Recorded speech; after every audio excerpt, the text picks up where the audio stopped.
You know, those photographs that were used for the restoration of the Campbell House at some time were going to be thrown away. Luckily, somebody saved them. Somebody also saved a whole bunch of letters from the trash because they were interested in the stamps that were on the envelopes. But the letters got saved, and now they too are being used for, well, kind of a restoration. Not of the house, but of one of the people who lived inside. There are some family letters, but most of them are from Robert and Virginia. Right. And you can see how difficult they are. I mean, you have to read the handwriting, you know, as it is. They have not been transcribed. And Kathleen Nigro is a literary historian, specialty 19th century women.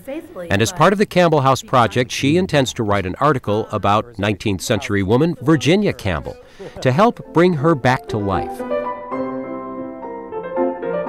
There are portraits of Virginia, the wife of Robert Campbell and matriarch of the family, and they tell us something. But pictures don't have voices.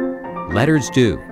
And Nigro is poring through Virginia and Robert's letters, and in many cases, she is the first person to read them in a century and a half. And it is a gold mine, and it is has great research potential because, but on the same, in the same sense, it's also frightening because most researchers have something. There's maybe a biography or there's a diary that's been printed. I don't think I've ever been in a position as a researcher where I have been the first person to look. And it's exhausting because there's no reference points for you. There's nothing. Yeah. You're absolutely right. There is nothing. Here's the story that you don't see in the portraits. When Robert Campbell was in his early 30s, he met Virginia. She was just 13 years old, and he knew he wanted to marry her.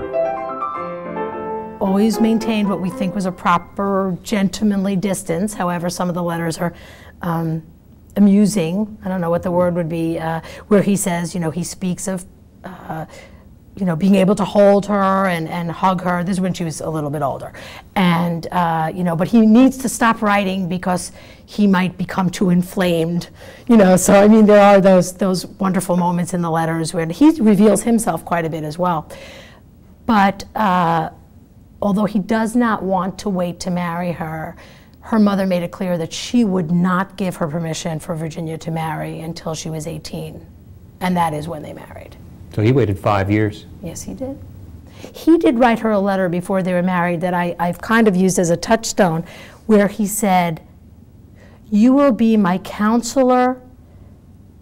I don't remember the other word he used, my teacher possibly, my counselor, my guide, something that certainly is the implication. But of course, nobody will know that. And he says those words, and that tells you what his expectations are for her, but that he also does honor her and value her. There are a lot of letters and a lot of words, and the clues to who these people really were are few and far between. There's a lot of reading, and a lot of reading between the lines. Nigro has found Virginia Campbell something of an enigma, not very forthcoming. For example, she knows Campbell gave birth to 13 children and lost 10 of them. But she doesn't know it from reading the letters. There is nothing in her letters to reveal the pain this woman must have gone through losing 10 of her children, and I found that very unusual.